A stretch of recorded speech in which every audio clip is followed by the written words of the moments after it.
Jóvenes, ¿cómo están? Muy buenas tardes. Buenas tardes a todos. Buenas tardes. Profesor, Vamos buenas a... tardes. Buenas tardes. Sí, vamos a resolverle la sesión del día de hoy, ya, de los ejercicios de la semana 4.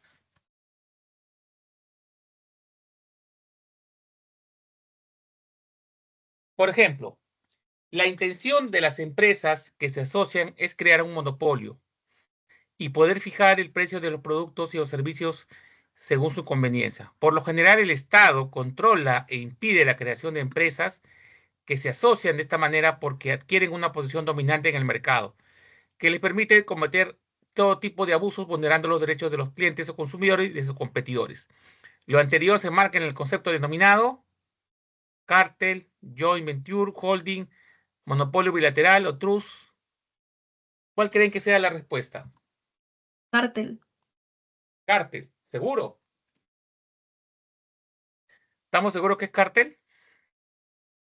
Miren, está hablando acá, por ejemplo, de la asociación, ¿no? Empresas que se asocian en crear un monopolio y poder fijar el precio de los productos y servicios según su conveniencia. Por lo general, el Estado controla e impide la creación de empresas que se asocian. En realidad, esta es la palabra clave. Por lo general, el Estado controla e impide la creación de empresas que se asocian. Si fuera un cártel, el Estado definitivamente no permitiría que se cree una situación así, porque el cártel está penado. Entonces, cuando hablamos por lo general, quiere decir que no todos, no sea, no siempre, ¿no? Entonces te da esa por lo general te da una salida, como diciéndote que sí hay casos en que se han creado ese tipo de situaciones, ¿no? De asociación de empresas. Entonces, estamos hablando de asociación de empresas, ¿no? Y que están vulnerando los derechos de los trabajadores, bueno, vulnerando los derechos de los consumidores. Entonces pueden ser dos cosas, o puede ser truco empresarial o puede ser el cártel empresarial. Entonces, ¿cuál es la diferencia en esta pregunta? Que es muy sutil en realidad. Cuando hablamos por lo general, el Estado controla e impide la creación de empresas que se asocian, por lo general significa la mayoría, pero que hay algunas empresas que se escapan de ese control, es verdad, sí. Hay empresas que se escapan de esa asociación de empresas que se escapan de ese control, ¿no? Ahora, si fuera un cártel, obviamente la creación o una asociación tipo cártel, definitivamente el Estado no lo va a dejar que se cree. No hay forma de que pueda, ahí no existe por lo general. Ahí siempre el Estado controla e impide la creación de empresas que se asocian y que vulneran los derechos de los clientes. La palabra será siempre. Cuando te dice por lo general, quiere decir que algunas sí han logrado salir de ese control del Estado, ¿no? Y entonces, si es eso, estamos hablando de un, ¿por qué? Porque sí, es verdad, es la asociación de empresas que buscan justamente controlar los precios a través de una coalición, una coordinación, una unión, ¿no? Para poder,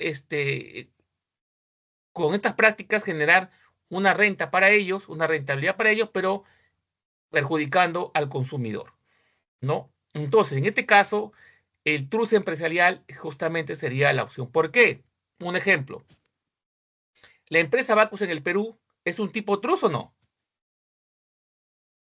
¿Qué dicen ustedes? Bacus es un truce acá en el Perú. ¿Por qué? Porque Bacus, que es dueña, la InBev es la dueña de Bacus, tiene bajo su nombre la empresa Cristal, la marca Cristal. Tiene la marca Pilsen Trujillo, la marca Pilsen Callao.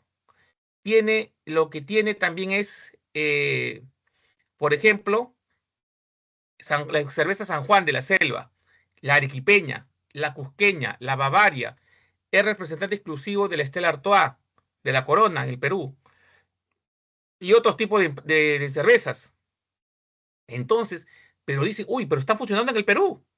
Sí, pues el Estado lamentablemente no puede evitar ese tipo porque se dio una serie de condiciones en la cual el Estado no pudo evitar que se diera esta situación, ¿no? Entonces, este tipo de empresa o de truce empresarial tipo INVEP o Bacus, ¿está dentro de lo que marca el texto? Sí. Porque te indica que por lo general el Estado controla, sí, por lo general sí lo controla, pero se le puede escapar o pueden haber excepciones, justamente lo de Bacus. Fue una excepción que obviamente ya no se va a dar, porque el Estado ahora está bastante alerta de evitar que empresas, que grupos de empresas comiencen de un mismo sector de la industria, comienzan a unirse en una empresa que tenga el poder sobre ellas. Entonces, obviamente ya no se va a dar. Y el único caso que se ha dado es el caso de la Cristal o de la Bacus en el Perú, o sea, en el tema de las cervezas. Ya no van a haber otra situación general. En el Perú no hay otro tipo de trust. Lamentablemente ahí se creó un trust básicamente por condiciones, por situaciones que Bacus estuvo pasando por muchas manos. Poco a poco Bacus fue comprando otras cerveceras, de ahí fue adquirida por otra transnacional sudafricana. Ahora tiene una empresa, creo que es alemana, creo que InBev o norteamericana. Entonces ha cambiado, en el curso del tiempo ha cambiado varias veces de dueño. Y en ese trajín de dueños se ha generado esta situación que obviamente se le escapó al Estado, ¿no? Y que obviamente ya no lo puede evitar, pero esta es la única situación que se está presentando, ¿no? Ahora, llegamos a la conclusión de que Bacus domina el mercado peruano. En cervezas sí, tiene el 97% del mercado peruano de cervezas. El 3% lo tiene AG Group, la familia de los Añaños, ¿no? Entonces, obviamente ellos ponen los precios que creen convenientes, sí, en realidad sí, porque en realidad ellos manejan el mercado, ¿no? Hasta que entre una empresa y les haga competencia, ¿ya? No sé si acá está claro el tema.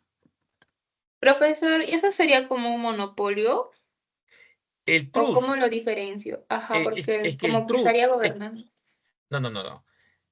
Todo lo que estamos viendo acá, el trust, el monopolio bilateral, el cartel empresarial, son monopolios de coalición. Todos son monopolios.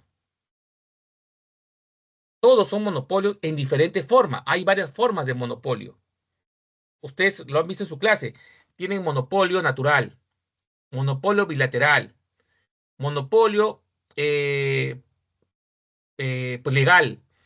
Tienen los monopolios de coalición, que justamente lo que están acá. El trust, el cártel, el holding y otros más. ¿Me dejo entender? O sea, todos son monopolios. ¿Por qué? ¿Qué es un monopolio? Un monopolio es cuando tienes un vendedor y tienes demasiados compradores. Monopolio o oligopolio, ¿no? En este caso. Pero en general hablamos de monopolios, ¿no? Siempre se habla en general. No sé si me estoy dejando entender. ¿Qué es un monopolio? A ver, primeramente tenemos que partir por ahí. ¿Qué es un monopolio? Es cuando hay un solo, en el mercado hay un solo vendedor y millones de compradores. Ahora, ¿este trust empresarial es una sola empresa que agrupa varias empresas? Sí, ¿no? Son como 4 o 5 empresas. Sería, entre comillas, sería un oligopolio, ¿ya? Oligopolio. Son varios vendedores. Pero ¿hay millones de consumidores en el país? Sí. Entonces es una forma de monopolio o oligopolio, si lo quieren ver de esa forma. El cártel es una forma de monopolio, oligopolio, sí, porque es la unión de varias empresas o la asociación de varias empresas que buscan, de un mismo sector de la industria, que buscan eh, coordinar precios, ¿no? Con el fin de ganar ellos y perjudicar a los consumidores. ¿Es un monopolio o tipo de monopolio? Sí, es un tipo de monopolio. El monopolio bilateral, también ahí te lo está diciendo, que es un monopolio. Entonces, partamos desde la definición. Tienen que ustedes entender primero qué es el monopolio. Un solo vendedor con muchos compradores. Ejemplo, ya para que se les quede grabado. Imagínate que en un pueblito vivan 100 personas. De esas 100 personas, uno de ellos es médico, ¿ya? Entonces, en ese pueblo hay 100 personas, uno es médico y 99 son personas comunes. Si una de esas personas comunes se enferma, ¿a dónde van a ir? Con el único doctor que existe en el pueblo, ¿sí o no? Y ese doctor tiene el poder de poder variar el precio de su consulta. Sí, lo puede Sí. variar porque es el único en el mercado, ¿o no? Entonces, si ustedes van a ese médico y te cobra 20 soles la consulta, pero el médico se da cuenta que es el único médico en el pueblo, él puede subir su tarifa de 20 a 50 soles y la gente igual va a pagar por él porque es el único médico en el mercado, ¿sí o no? Sí, Sí. sí, claro. Ese es un monopolio. Monopolio es justamente un solo vendedor. ¿El vendedor quién sería? El médico. ¿Y quién sería el consumidor? Los 99 personas que están en el pueblo, ¿no? Y si hubieran sido 2, 3 médicos, entonces sería un oligopolio, pocos vendedores, para 1 millón o para 99 personas que viven en el pueblo. Monopolio viene de mono, uno. Oligopolio viene de 2 o más, ¿no? Esa es la diferencia. Pero ambos son, en general, monopolios, sí. Ambos son monopolios porque obviamente el vendedor tiene el poder sobre todo el mercado. No sé si me estoy dejando entender ahora, para que se diferencien. Sí, profesor. Ya. Número 2. Dice, la adquisición de productos tecnológicos enfrenta a los consumidores a un fenómeno muy complejo. Para adoptar una decisión de consumo eficiente, se requiere información abundante y compleja. Las agencias de protección del consumidor suelen trasladar la obligación de brindar esta información al proveedor. No obstante, debido a la cantidad, la variedad y la complejidad de la información exigida, esto solo encarecería el precio del producto final, sin llegar a ser útil para todos los consumidores. Por otro lado, la información brindada por el proveedor siempre resulta sospechosa, pues lo que busca es vender el producto. ¿Qué te quiere decir con todo este texto? ¿No? Que por lo general, ¿no? La empresa, ¿no? O las empresas que venden bienes y servicios siempre buscan venderte un producto a nosotros, que somos los consumidores. Obviamente la idea es vender su producto, pero al final no, la idea es no darte mucha información del producto, solamente la necesaria, ¿no? Pero acá en el ejemplo te dice que el Estado, ¿no? Le indica al proveedor o al vendedor o a la empresa que debe dar esa información al consumidor, ¿no? Y es lo normal, ¿no? Porque si tú vas a comprar algo a la tienda, por ejemplo, en un supermercado, tú ves el producto y revisas el empaque y qué tipo de ingredientes tiene. Porque esa información para ti es vital, sobre todo si tienes un manejo de tu alimentación saludable. Pero a veces los vendedores no te quieren dar mucha información y solamente te ponen cosas muy generales, ¿no? ¿Me dejo entender? Señorita, su audífono, por favor. Micro.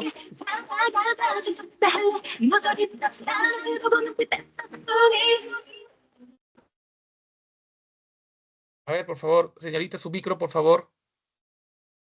Ruth, tu micro. Ya. Por favor, jóvenes, tengan cuidado con eso, si no, las próximas las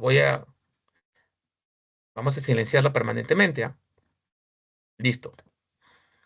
Entonces, en este caso, en el ejemplo que está aquí, lo que te dice aquí es simplemente que la empresa desea venderte productos a ti. Y para eso la idea es que la empresa te dé toda la información del producto que te va a vender. Por lo general, esa información viene en el empaque, en la caja, toda esa información, ¿no? El Estado más te dice también ahí que el vendedor debe darte esa información. Acá le dice proveedor, pero es el vendedor, ¿no? Por la Agencia de Protección al Consumidor, que es Indecopi en general, le dice a las empresas, oye, si tú vas a abrir tu producto, tienes que poner en el empaque toda la información posible para que el consumidor que lo vea, lea todo lo que es tu producto y si desea lo compra, si no, no. Pero obviamente a la empresa no le conviene poner tanta información porque encarece también el producto y porque quizás hay algunas cosas que no quiere que sepan del producto, ¿no? Entonces, en ese caso, la empresa tiene mayor información del producto que vende que el consumidor, porque ustedes no saben que le están vendiendo, ¿no? ¿Me dejo entender? Entonces, justamente la idea aquí te pregunta, el texto representa a través de una atracción incorrecta, a través de un mercado de factores, una selección adversa de un mercado eficiente, una situación desfavorable a bienes públicos, una externalidad negativa a un mercado informal o una falla en el mercado de información asimétrica. ¿Qué dicen ustedes? La E. La E es una falla del mercado, exactamente, la E es una falla del mercado, porque la idea es que el vendedor, que el consumidor tenga la misma información que tiene el vendedor, pero en este caso no se da así. El vendedor tiene el poder, ¿no? De tener la información de su producto y quizás te la comparte o no. Pero como ustedes son vendedores, ¿qué harían ustedes? ¿Le darías toda la información de tu producto? La idea que tú vas a buscar es vender tu producto, ¿sí o no? Lo más rápido posible. Eso es lo que, y las empresas hacen lo mismo, ¿no? Entonces, esa es una falla de mercado y sería una información asimétrica porque El vendedor tiene mayor información que el comprador. Entonces sería una información asimétrica. ¿Ya? Acá está la respuesta. Número 3. El sector de galletas en el Perú hay muchas empresas dentro de él, pero todos se esfuerzan por ofrecer variedades diferentes para atraer a diferentes consumidores, con o sin gluten, o perdón, por ofrecer variedades diferentes de galletas, ahí falta ahí, para atraer a diferentes consumidores, con o sin gluten, con o sin azúcar, rellenas, con forma de animales para niños, etc. En este contexto, las fábricas de galletas funcionan en el mercado bajo la situación de, ¿qué dicen ustedes? Acá te está hablando de varias, del sector de galletas. Y tú sabes que en el mercado peruano hay infinidad de tipos de galletas, de sodas, de agua, con crema, sin crema, de naranja, de otros sabores, diferentes sabores. Pero así como tenemos variedad de productos de galletas, también tenemos millones de consumidores, ¿no? Entonces, en este contexto, las fábricas de galletas funcionan en el mercado bajo la situación de cártel, competencia perfecta, competencia monopolística, monopolio legal o oligopolio empresarial. ¿Qué dicen ustedes? Muchos La C. vendedores y muchos vendedores. Muchos vendedores y muchos compradores. ¿Qué sería la alternativa?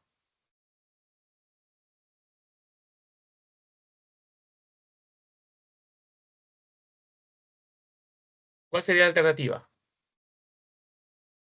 Muchos vendedores y muchos compradores y el producto es no homogéneo. La C. La C, competencia monopolística, efectivamente. Si ustedes revisan la teoría, la competencia monopolística se basa en que existen muchos vendedores, ¿no? ¿No? O muchos vendedores que venden productos diferenciados y muchos compradores. En este caso, en el sector galleta hay infinidad de empresas que venden galletas, ¿no? De todo el tipo de diferentes tipos de formas, de sabores, de texturas. Entonces, aquí vemos que el producto es diferenciado, ¿no? Es no homogéneo o heterogéneo, si lo quieren decir. Entonces, está relacionado mucho con la competencia monopolística, ¿ya? En realidad, por descarte lo puedes sacar porque las demás no tienen nada que ver. Y profesor, cuando es una competencia perfecta, dice que los productos son homogéneos. ¿Cómo sería eso, profesor? Cuando son homogéneos, quiere decir que los productos no cambian mucho. Por ejemplo, si yo me quiero comprar una gaseosa ahorita, ¿no? Una gaseosa, digamos, Inca Kola, ¿no? Entonces me voy a la tienda y voy a comprar una gaseosa, ¿ya? Esa gaseosa el vendedor me la va a vender a 2 soles. Pero si yo quiero ese tamaño, voy a encontrar Coca-Cola, Cola Real, de todos los tipos. Pero el precio del producto va a ser igual 2 soles. No variará, en realidad no va a variar mucho, porque en realidad es gaseosa, ¿no?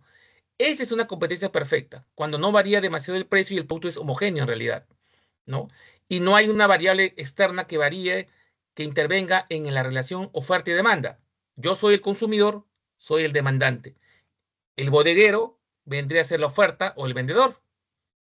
Él me vende a 2 soles la gaseosa, porque con esos 2 soles él gana, y yo como comprador, como demandante, estoy dispuesto a pagar 2 soles por ese producto porque me parece justo. Ese es el momento del punto de equilibrio. Por lo tanto, ¿estamos en una competencia perfecta donde nada interviene en esa relación? Sí, el producto es homogéneo. Tanto el vendedor como el comprador tienen las mismas condiciones de poder vender o comprar el producto. En cambio, en una competencia imperfecta, ahí es diferente. O se favorece el vendedor o se favorece el comprador. ¿Sí o no? Eso está también en la teoría. ¿Ya? Por eso es competencia perfecta porque ambos tienen las mismas condiciones, tanto ofertante como demandante. No sé si ahora está un poco más claro. Sí, profesor. Ya. La número 4. Si dominan el mercado peruano, ya que se pueden encontrar en el sector pesca, bancario, cervecero, incluso en la venta de gas. En el sector de pesca, pesquería Exalmar, pesquera de Diamante, tecnología de alimentos y pesquera de Haiduk, que conforman el 71% de ese mercado, ¿no? En este caso, ¿cuál sería la respuesta correcta? ¿El holding, el gremio, el cartel, el oligopolio, el oligosomio? ¿Cuál sería?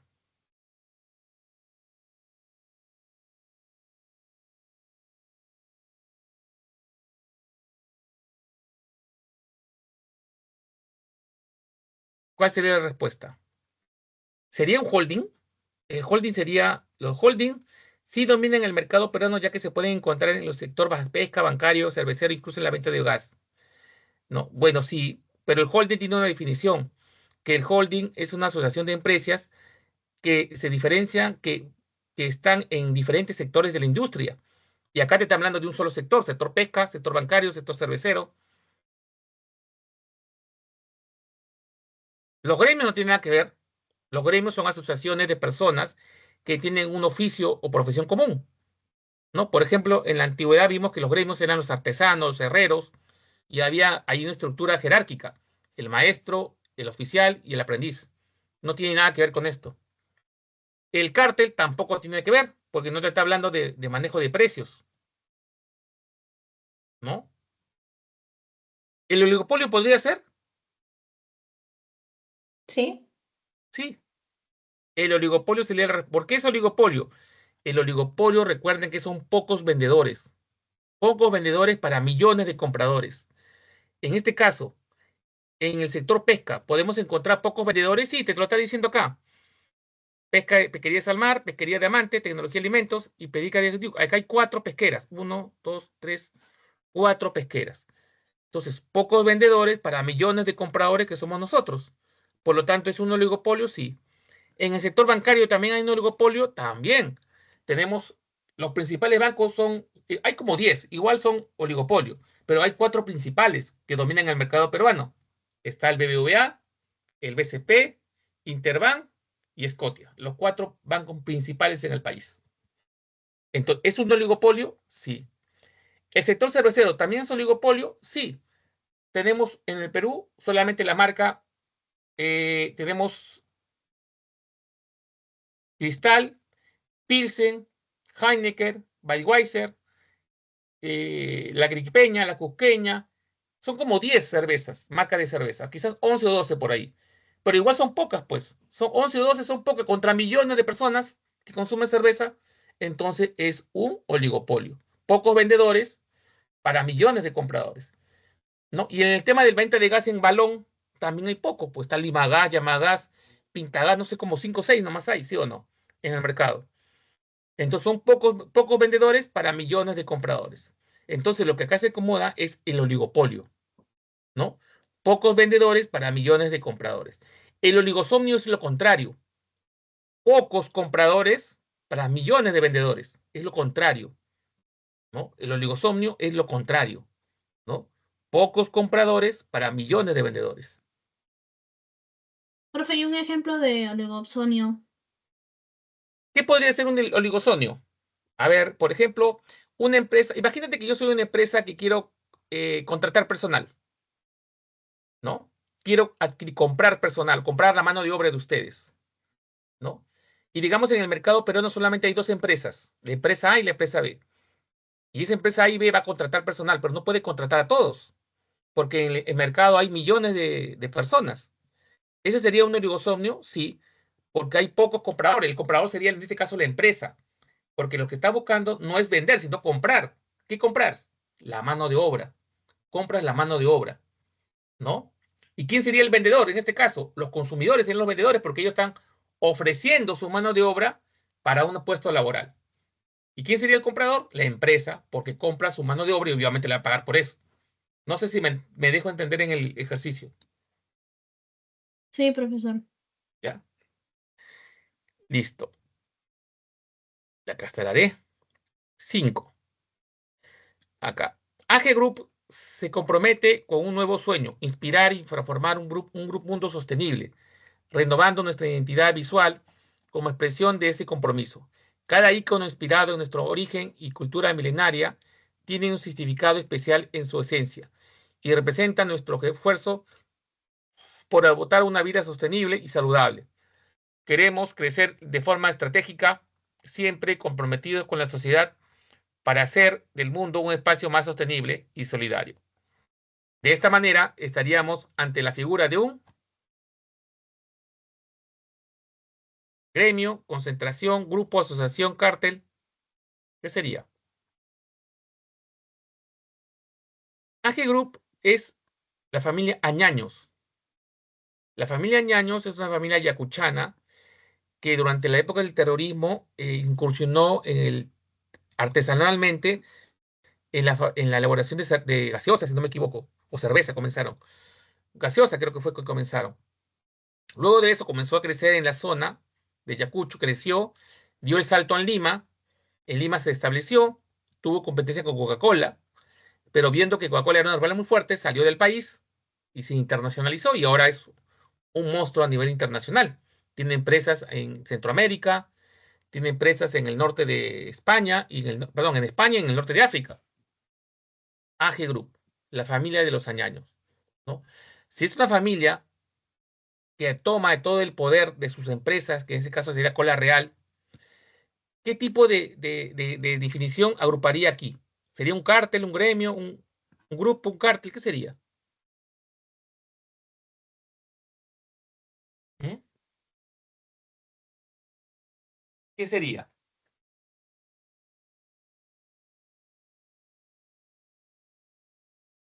Sería un grupo, jóvenes. ¿Por qué un grupo? Porque un grupo empresarial básicamente es un conjunto de empresas, de accionistas en general, que toman el control, ¿no? Básicamente el control, pero ¿de quiénes? De los dueños de la empresa, ¿no? Los dueños, el directorio, ¿no?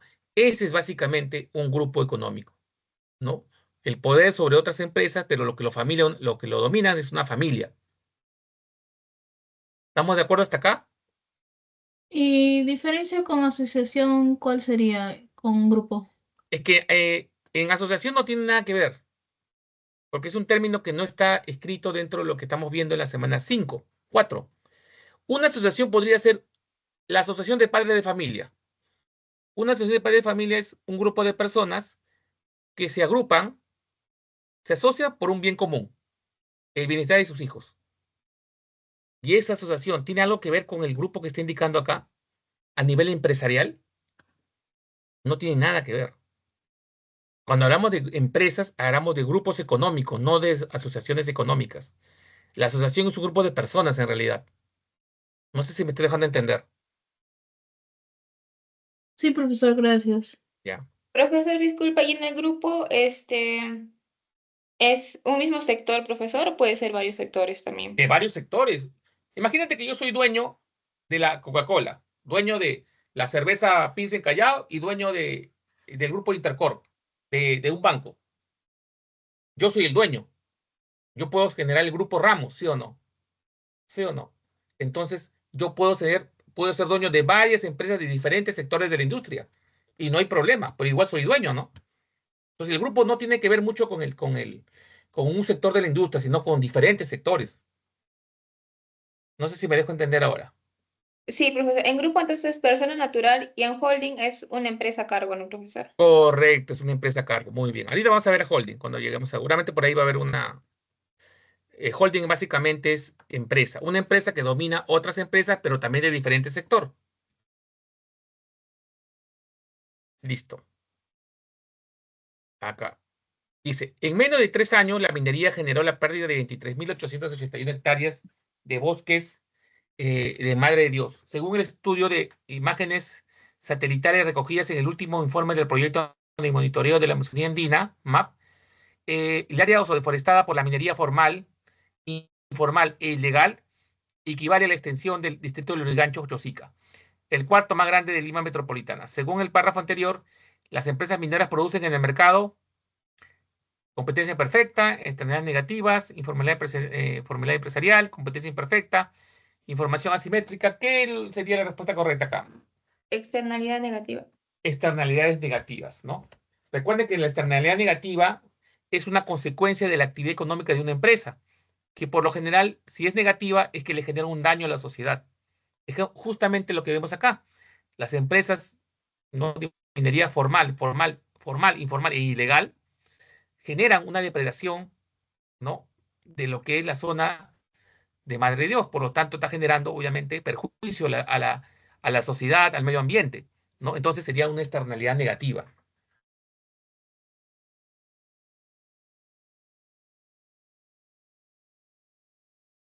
Siete. Dice, un caso que no ha sido distinto en el Perú, donde las fronteras ocupan un lugar secundario en los intereses políticos de gestión pública y académicos. Este caso apuesta por generar un aporte en la comprensión sobre las características y roles de las fronteras, destacando su complejidad y particularidades socioterritoriales, los sistemas de ocupación de las fronteras y la expansión de ciudades fronterizas, así como su interdependencia con tres tipos de mercados: narcotráfico, contrabando y trata de personas. ¿Qué tipo de mercado sería ese? ¿Temporal, ¿Ilegal? abierto, informal o ilegal? ¿Cuál sería? A ver, no escuché, no ¿Ilegal? escuché. Ilegal, ¿no? Debería ser ilegal, claro.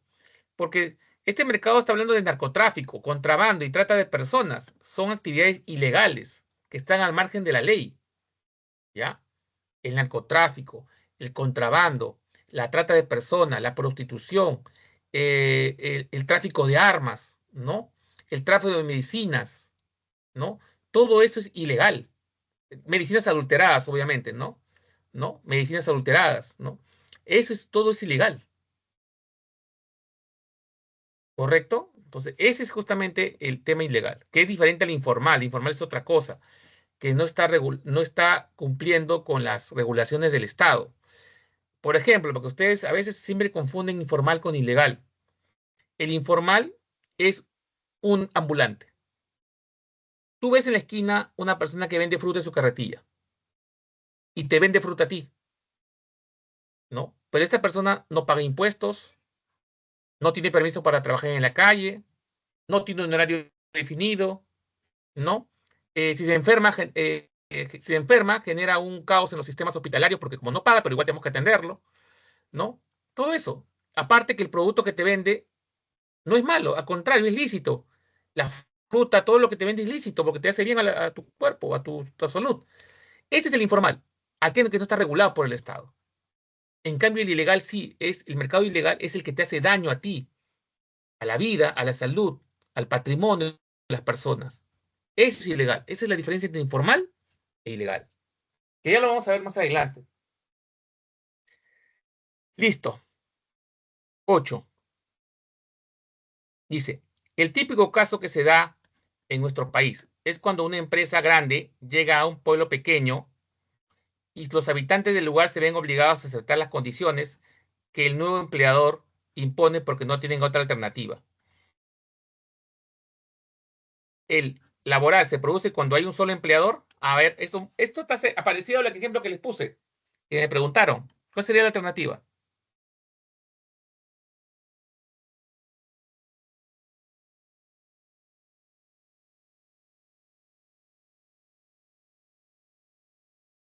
Oligopolio, monosonio, monopolio, monopolio legal, oligosonio.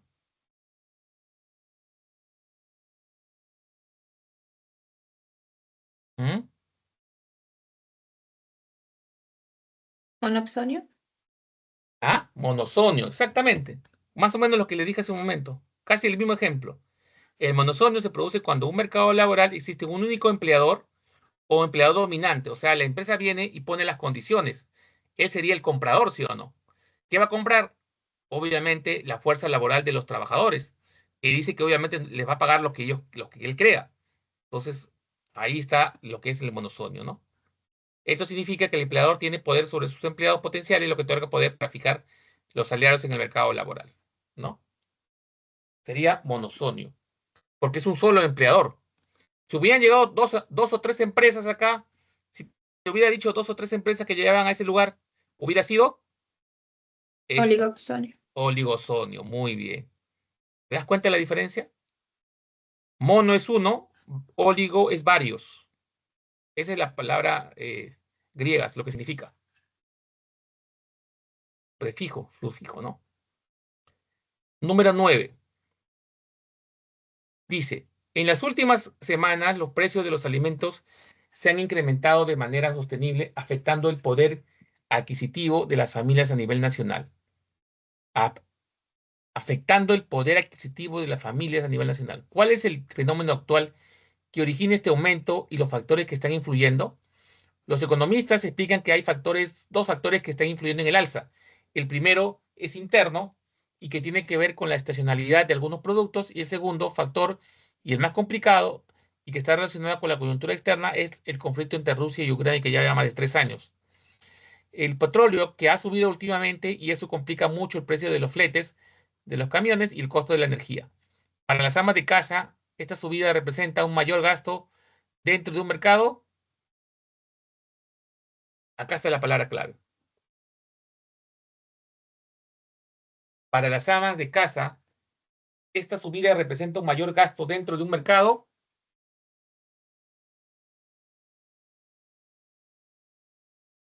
municipal, temporal, informal, mayorista, minorista. ¿Minorista? Minorista, claro, porque se está hablando específicamente de los precios de los alimentos, ¿no? Específicamente, no te está diciendo que lo compres en grandes cantidades. Si tú compras en grandes cantidades, hubiera sido mayorista, ¿no?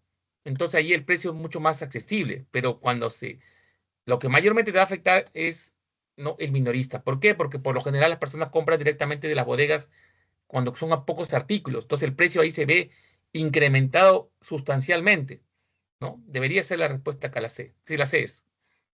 La C. ¿Mm? La número 10 dice: el sueldo promedio de un conductor de InDriver recibe por mes en Perú es aproximadamente 2.417 soles, que es un 48% por encima del promedio nacional. Las personas quienes han visto una oportunidad de ganar dinero a través de esta modalidad de transporte tendrán primero que adquirir un bien dentro del mercado de... ¿Cuál sería la respuesta? La E. Claro, la E sería la respuesta. ¿Por qué?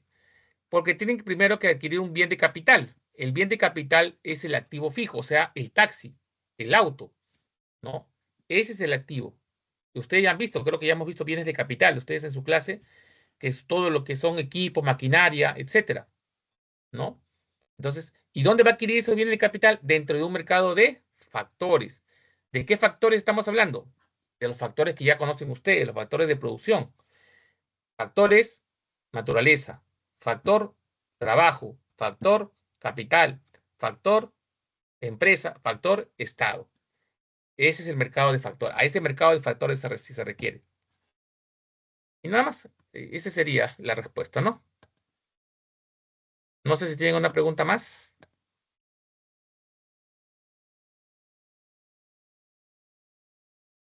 Profesor, ¿me podría ayudar con una pregunta? Dígame.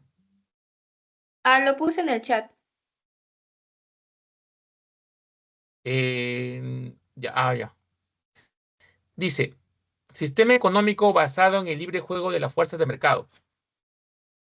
Bueno, ¿cuál es el libre juego de las fuerzas de mercado? La oferta y la demanda. Eso está claro.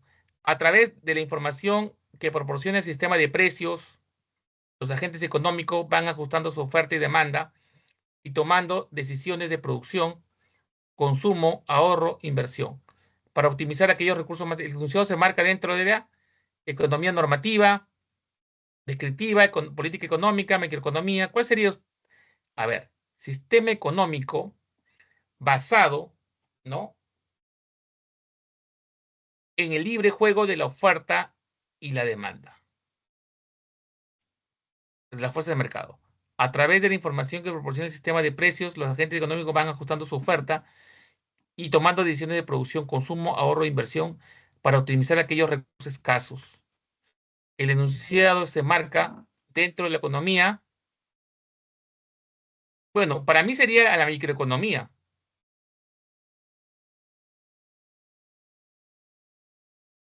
¿Cuál sería la respuesta para usted? También, profesor, yo estaba en duda entre la B y la D. Por eso no sabía cómo No, descartarlo. no, ¿sabe por qué te digo que es la microeconomía? Porque la microeconomía estudia la relación entre las unidades de producción y las unidades de consumo.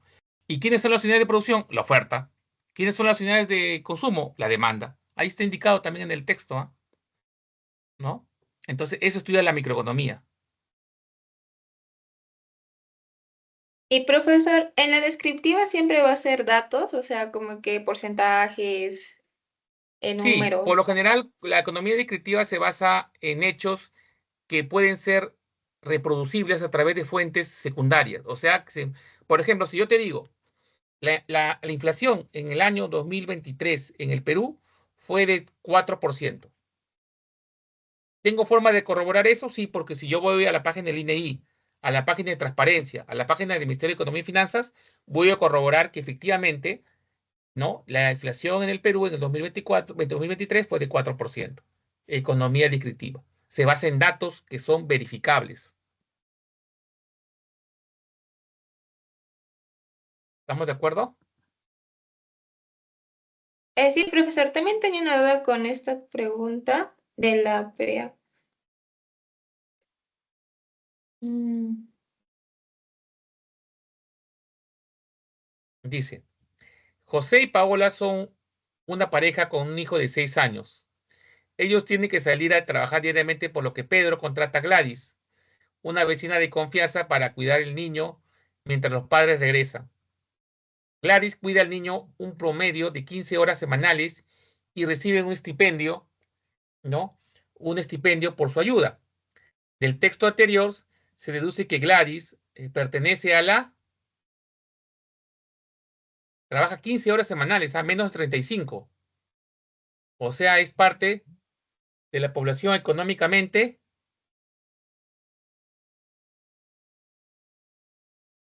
¿Mm?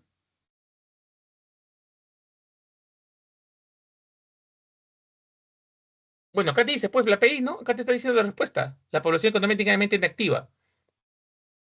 sí, profesor, pero mi duda era cuando dice los no remunerados que trabajan menos de 15 horas, pero, o sea, como les remuneran, está dentro, o sea, si no lo remuneraran, ¿no estaría dentro, profesor? A ver, a ver, a ver, a ver, a ver. Vamos a O estoy preguntar. Me parece que entendiendo mal. algo raro está acá. A ver. Gladys cuida al niño un promedio de 15 horas semanales, menos de 35. O sea, es un trabajo, ¿cómo le podría decir?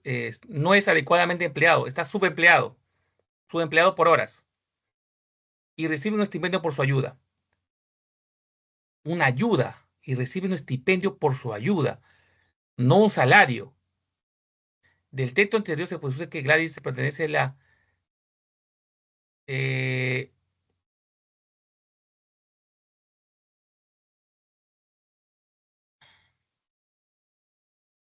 ya. Bueno, acá la pregunta es la D, pues claro, la pregunta es la respuesta está bien la D. Claro, pues parte de la población económicamente activa. Lo que me estaba confundiendo con la PI, ¿por qué está poniendo PI? Es la población económicamente activa. La población económicamente activa, si usted revisa, está lo que es la población adecuadamente empleada, que trabaja más de 8 horas diarias. Por ejemplo, sus padres trabajan 8 horas por día, ¿sí o no? Durante el lunes a viernes al sábado. ¿No? Reciben su sueldo quincenalmente o mensual en una tarjeta de débito. Tienen vacaciones, ¿sí o no? Les pagan gratificaciones, les pagan su CTS. Entonces son una población económica adecuadamente empleada. Pero también hay un grupo en la cual está subempleada. Aquellas personas que trabajan menos de 35 horas, ¿no? Menos de 35 horas y reciben un estipendio por esa proporción. Ambos están en la PEA. Entonces, aquí no sé cuál es su duda. ¿Está claro acá? Ah, no, mi duda es, profesor, porque ahí dice que los no remunerados que trabajan menos de 15 horas, pero, o sea, a lo que dice que le dan la propina a la vecina. O sea, si, digamos, no le dieran, tampoco estaría considerado el profesor. No, igual sería PI. Lo que pasa es que acá no te está diciendo que es un sueldo, primeramente. Dice, Gladys cuida al niño un promedio de 15 horas semanales y recibe un estipendio, o sea, una propina, ¿no? ¿Me dejo entender? Es como si tu papá te diera una propina a ti, ¿no? Pero darte tu propina no quiere decir que te está pagando por algo que estés haciendo. Simplemente te da una propina. Pero igual ustedes como estudiantes son parte de la PI. Creo que eso ya lo vieron, ¿no? Ustedes como estudiantes son parte de la población económicamente inactiva porque solamente se dedican a estudiar. ¿no? Algo así sería este caso, ¿no? Gladys recibe, obviamente, una ayuda por sus 15 horas porque lo hace de favor, lo hará porque conoce al niño, una vecina de confianza, dice ella, ¿no? No es un sueldo en realidad, pero puede ser parte, pero al final, ¿es parte de la población económicamente activa? Sí, Y profesor, si no recibiera un sueldo, no sería. no sería, exactamente, no sería, ¿no? Ya, profesor, gracias. Ya, esa es la diferencia, ¿no? A pesar que lo dice como estipendio, todo eso, ¿no? ¿Ya? Entonces, las propinas, todo eso sí entra dentro de la población económicamente activa, ¿no, Claro, porque profesor? en realidad te haría, claro, si estás haciendo una actividad que, laboral y tú no tienes un sueldo fijo y solamente te dan una propina, de alguna forma estás parte de la PEA, pues, ¿no? Parte de la PEA. Y también los informales también están dentro de la PEA, ¿no, profesor? ¿Ah? ¿Cómo dices? ¿Cómo dice? Los informales, profesor, también están dentro de la PEA. Claro. Recuerden que Y, la PEA es de 15 años a 65 años. Es la población en edad de trabajar, ¿no? Sea formal o sea informal. y profesor, ¿a qué se refiere esa no PEA? ¿O solo es un distractor? No, es un distractor. Ah, ya, ya, profesor, gracias. No PEA sería PI, pues, ¿no?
Adelante. Profe, una consulta. ¿Podría explicar la pregunta número 1, por favor? A ver.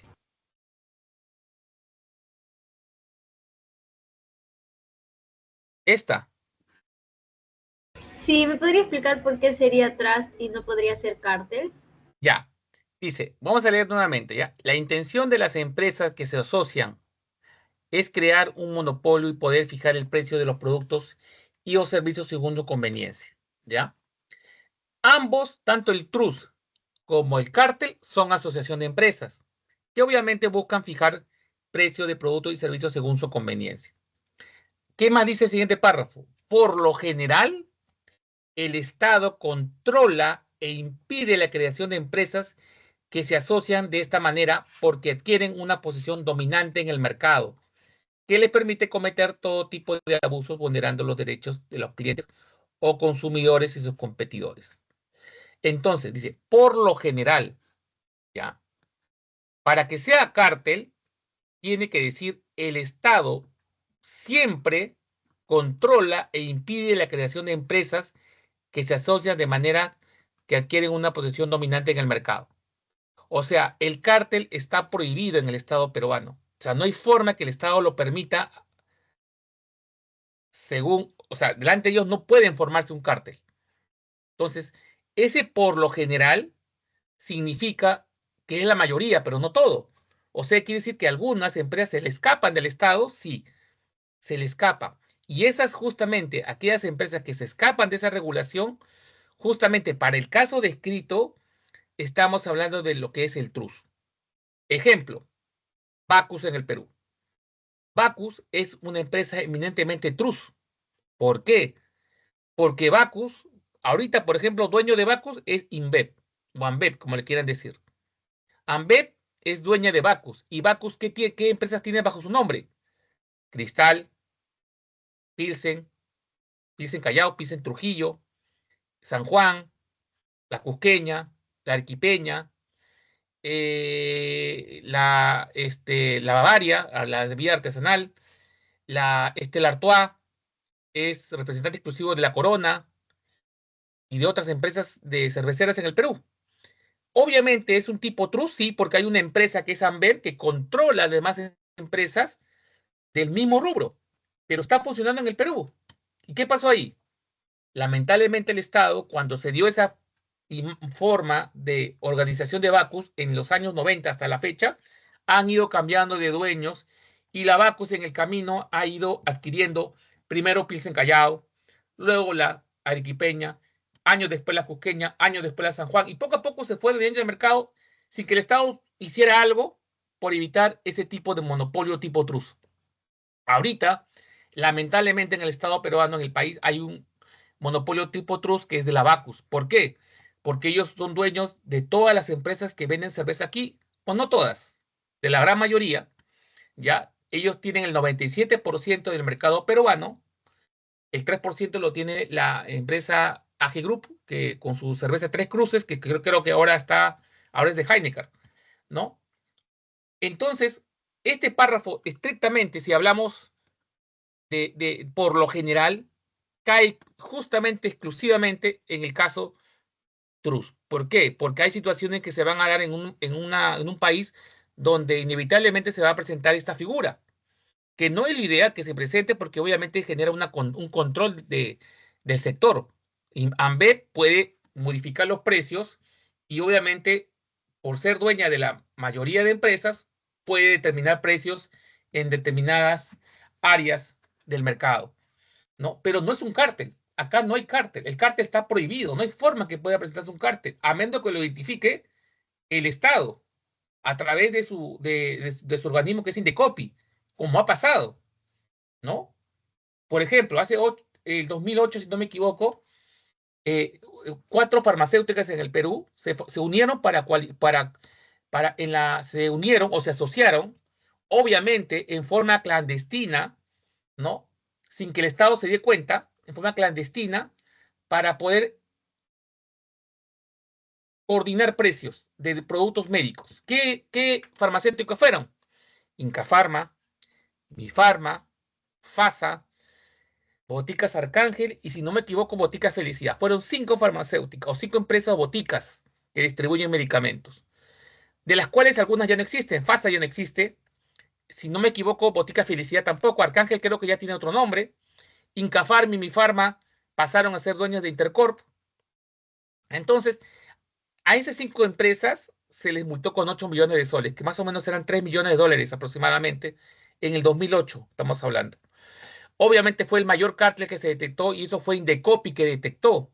El organismo del Estado que se encarga de regular la actividad económica de las empresas es Indecopi, ¿no? Indecopi detectó, hizo una investigación y llegó a la conclusión de que estas empresas se unieron para coalicionar precios, para condicionar precios, y les cayó una multa.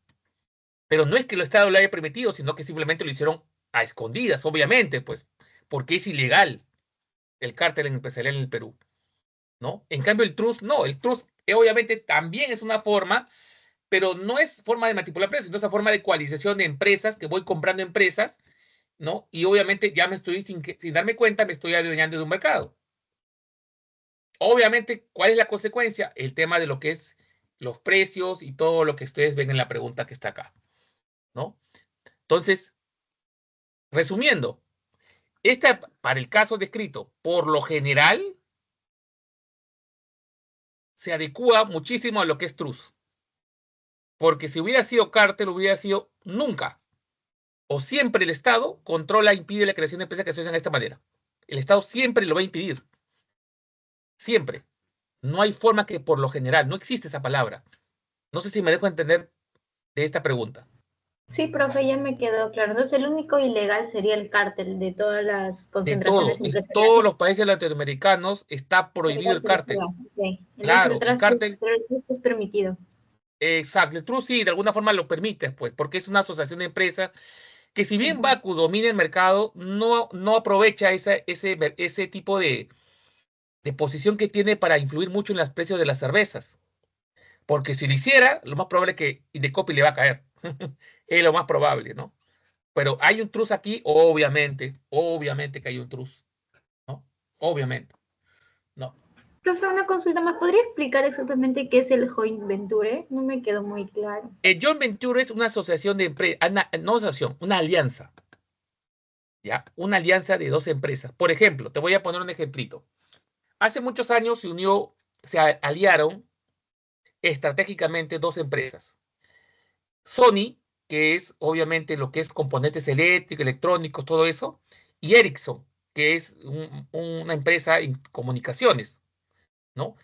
Sony, siendo bueno en lo que es componentes eléctricos, y Ericsson en lo que es comunicaciones, ¿no? Se aliaron y formaron una empresa llamada Sony Ericsson. Ese es un joint venture. ¿Y para qué se unieron? Justamente para poder, con las fortalezas de ambos, con las fortalezas de Ericsson y de Sony, generaron una empresa de mayor poder y poder vender sus productos a un gran mercado en el mundo. Ese es un joint venture, una alianza estratégica de 2 empresas que forman una tercera, que sería, y siempre asume los nombres de las empresas originales, Sony y Ericsson. La nueva empresa sería Sony Ericsson. Ahora, ¿estas empresas en algún momento se pueden separar? Obviamente que sí, porque es una alianza. No es que desaparece la marca anterior, no desaparece, simplemente es una alianza. Y si llega un momento en el cual Sony y Ericsson deciden que ya juntos no generan rentabilidad, entonces se separan, ¿no? Y cada uno sigue por su camino, Sony por su camino y Ericsson por su camino. No sé si ahora me dejo entender.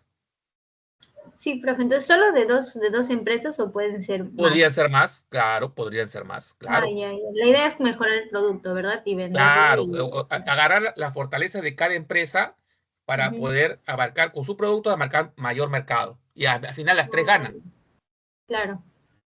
Ya, Pero ¿se pueden separar? Por supuesto que se pueden separar.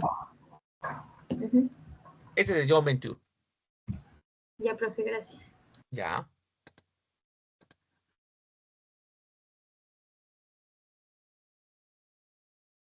El holding. ¿Qué es el holding? Ya, el holding es una asociación de empresas que una de ellas tiene el poder sobre las demás.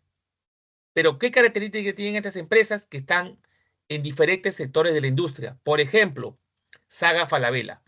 El holding Falabella.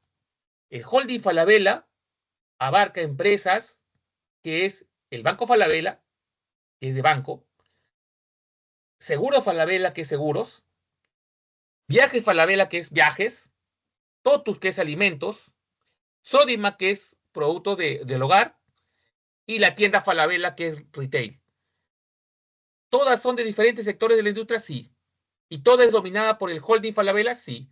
Entonces, ese es un holding. ¿El holding Credit Corp también será un holding? Sí. El holding Credit Corp también es un holding porque Credit Corp tiene, bajo su nombre, tiene el banco de crédito, tiene Mi Banco, tiene Ranza, tiene la Prima y no sé qué empresas más tiene, ¿no? Lo único ilegal aquí es el cártel.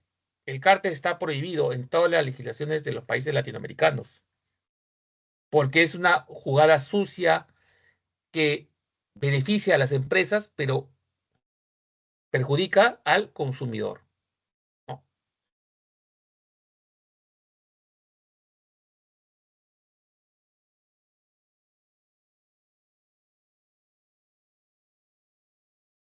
¿Estamos de acuerdo, jóvenes? ¿Está claro?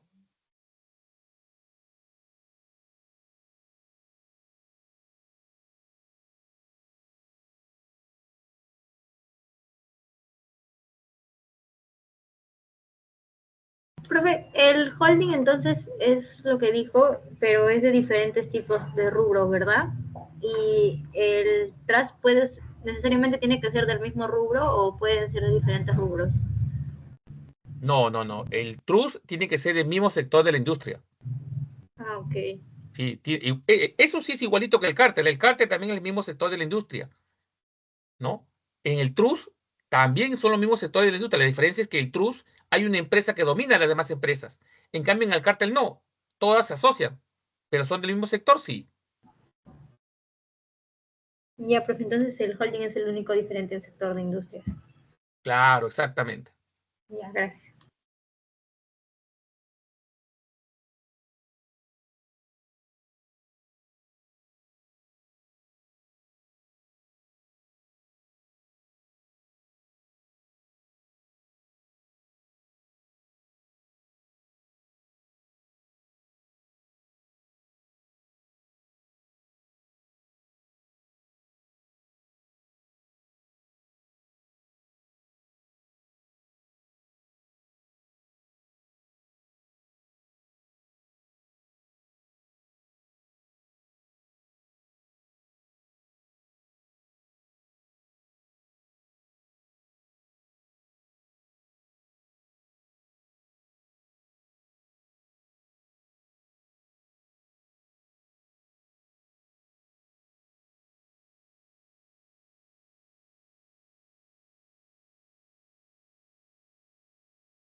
Aló, joven, ¿desea una consulta?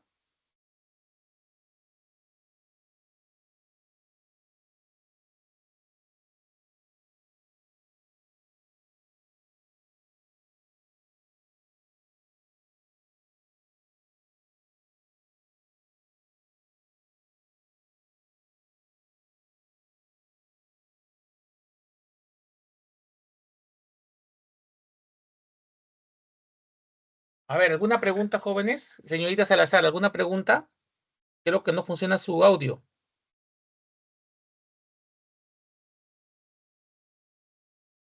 Sí, una pregunta, profesor, pero, o sea, saliendo de por sí del tema que está explicando.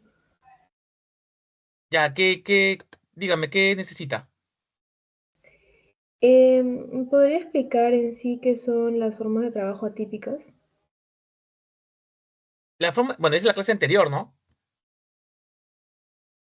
Sí. Ya, las formas atípicas, por ejemplo, tenemos el trabajo multipartita. Esas formas atípicas es, por ejemplo, ¿qué es el trabajo multipartita? Durante la época de Fujimori, hasta el 2000 más o menos, se daba esa modalidad. Esa modalidad se daba con la finalidad de proteger al empleador y perjudicar al empleado. Por ejemplo, si en esa época una empresa quería contratar a una persona, no lo hacía directamente como es ahora. La empresa pone su anuncio en el periódico o en internet, ¿no? La persona llena los datos, lo llaman, lo entrevista y si cumple el requisito, ingresa a la empresa. Antes no era así. Antes era una empresa intermediaria la que se encargaba de hacer ese reclutamiento y esta persona no pasaba a la empresa que pedía el servicio, sino a una intermediaria.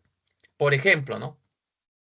Imagínense que Bacus necesita un mecánico para su empresa, pero en esa época Bacus no contrataba directamente al personal, sino Bacus contrataba a una empresa intermediaria, por ejemplo, la empresa X, y esa empresa X contrataba a ese mecánico a nombre de la Bacus, pero ese empleado, ese mecánico, no sabía que iba para la Bacus, solo sabía que la empresa X lo estaba contratando, ¿no? Entonces la empresa X le contrata, le diga esto es lo que vas a ganar, tal, y una vez que lo contrata, le dicen que no va a trabajar con ellos, sino va a trabajar con Bacus, ¿no? Entonces, obviamente, esta persona va a trabajar a Bacus, pero ¿cuál es el chiste ahí? Que Bacus en esa época no tenía ningún tipo de, ¿cómo es la palabra? Ningún tipo de responsabilidad sobre ese trabajador porque no estaba en su planilla, estaba en la planilla de la empresa X. Entonces, a ese trabajador le pasaba algo o algo en la empresa, el que asumía todo el costo era la empresa X más no Bacus, porque no pertenece a su planilla, ¿no? Entonces, ¿qué abusos se cometían? Ese era uno de los primeros abusos. Los segundos eran que el sueldo no se lo pagaban puntual, las gratificaciones tampoco. Una vez que la persona se desligaba de la empresa, le demoraban 3, 4 meses en pagarle su liquidación. Entonces, no pagaban AFP en algunas ocasiones, ¿no? Entonces, era todo un caos. Obviamente, eso era justamente, esa empresa intermediaria era justamente para proteger a Bacus de que el trabajador le pueda generar una denuncia o algo. Al final, ¿quién se llevaba todo el golpe? La empresa intermediaria. Yo, por eso, Bacus le pagaba bien a esa empresa intermediaria. Ese es el trabajo multipartita, que con la salida de Fujimori y el nuevo gobierno, ya quedó en el olvido. Ya no ya, si una empresa necesita, la nueva ley dice que si una empresa necesita trabajar un trabajador directamente, tiene que contratarlo directamente a la empresa, ya no intermediarios. No sé si me dejo entender. Sí, pero entonces las formas de trabajo atípicas requieren necesariamente a eso, a intermediarios, ¿o cuál es su definición? Ese es el trabajo multipartita, que necesita un intermediario. La otra forma típica es el trabajo encubierto. El trabajo encubierto es otra forma de trabajo, de forma típica de trabajo, ¿no? En la cual se vulneran los derechos de los trabajadores, sí. Es cuando contratas a una persona, pero no lo registras en planilla. No lo registras en planilla. Entonces, esta persona recibe un pago mensual, sí, pero no tiene derecho de salud, no tiene derecho a CTS, no tiene derecho a gratificaciones, no tiene derecho a vacaciones, no tiene nada. ¿Por qué? Porque cuando tú le preguntas a la persona y tú lo buscas en la empresa, no está registrado. Simplemente hay una persona tercera que le paga a él a nombre de la empresa, pero no hay un documento que indique que esa persona trabaja para esa empresa. Ese es el otro, el más crítico, ¿no? Que es el trabajo encubierto. Todo eso que yo le digo está escrito en la separata, ¿no? Entonces, la idea es que ustedes lean la separata, ahí dice formas atípicas, la lean, y si no comprenden algún término, yo les explico. Ya, yo no tengo ningún problema, pero hay que leer primero. Todo eso está en la separata, ¿no? Si tienen dudas de algunos términos, yo encantado les ayudo, ¿no? Pero hay que primero que leer, ¿no? Ese es lo importante. No sé, señorita, ¿algo más? ¿Alguna duda más? No, profesor, ya entendí, gracias. Ya, ya, listo.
Profesor,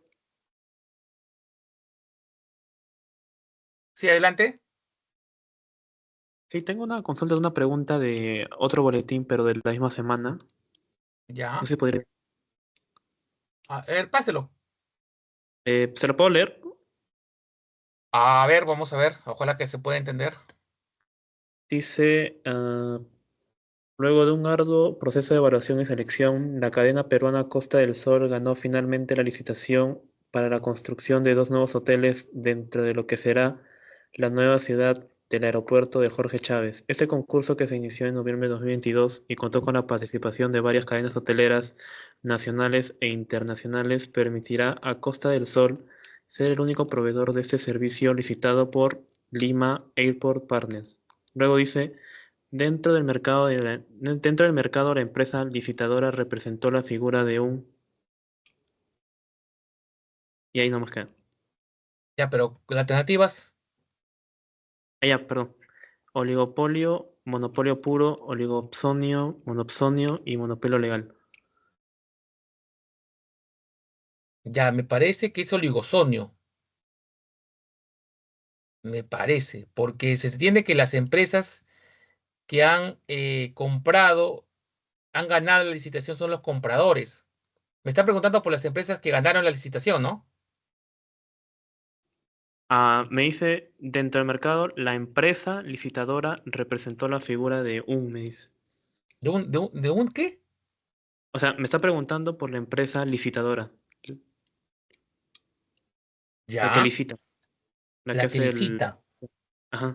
Ya, sería la que licita. O sea, sería el vendedor. No, no. La que licita.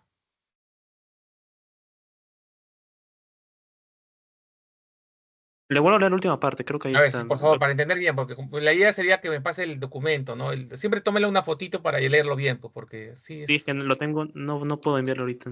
Ya. Pero se leo la última parte que dice, este concurso que se inició en 2022 y contó con la participación de varias cadenas hoteleras nacionales e internacionales permitirá a Costa del Sol ser el único proveedor de este servicio licitado por Lima Airport Partners. Ya. Lima por parte fue el que licitó. Ya. Ajá, Y las empresas fueron las compradoras. Y me pregunta por quién. por la empresa licitadora. Bueno, entiendo que me parece que está preguntando por los hoteles. Eso sería como son cadena de hoteles, Costa de Sol, ¿es un monosomio? ¿Sería la alternativa? Sí, Monopsonio, pero Esa es no la lo entendí alternativa. muy bien. No lo entendí Esa muy es la bien. respuesta. Ajá, Sí, es un monosomio. ¿Sabes por qué le digo? Porque lo que pasa es que las empresas licitadoras en este caso serían las empresas del grupo Costa de Sol. Costa de Sol es una empresa que ha comprado, o sea, ha comprado la licitación, ¿no? ¿Quién licitó? Lima y por Partners. ¿Quién es el comprador en este caso? Costa de Sol. Costa de Sol ese sería el único comprador. ¿Por qué? Porque de todas las empresas que han participado para comprar esa licitación que la emitió Lima y por parte, solamente una la ha comprado, que sería Costa de Sol. Entonces, ellas tienen el poder, el comprador. Un solo comprador, ¿me dejo entender? Un solo comprador. Dice un solo comprador, entonces estamos hablando de un monosomio. yo creía que era un monopolio, ya que, o sea, nos No, que dice no que le puede ser dio. no puede ser un monopolio. ¿Sabes por qué te digo? Porque si yo ya estoy, imagínate a ver, ¿cómo te digo? Lima y por parte convoca a muchas cadenas de hoteles para que participen en poder darles un, un espacio en el aeropuerto. Obviamente cada una de las empresas dará todo lo que puede dar, ¿no? Obviamente Costa de Sol ha tenido que pagar más o dar más beneficios para que Lima y por parte le acepte a esta empresa que se quede con esa licitación. Entonces, en este caso, sería el comprador, ¿no? Porque está hablando específicamente del Costa de Sol, en este caso, de la empresa que adquiere la licitación. Y el único de todos ha sido Costa de Sol. Entonces, sería, como es un solo comprador, sería un oligosomio.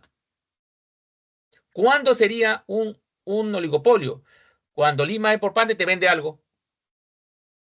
En este caso, Lima y por parte está vendiendo algo. No. No, no está vendiendo nada. ¿Ya?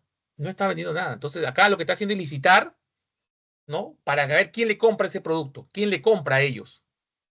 ¿Y quién es el comprador? Obviamente el que ganó es el que ha ofrecido más, pues. ¿Quién ha ofrecido más? Costa de Sol. No sé si ahora se entiende mejor.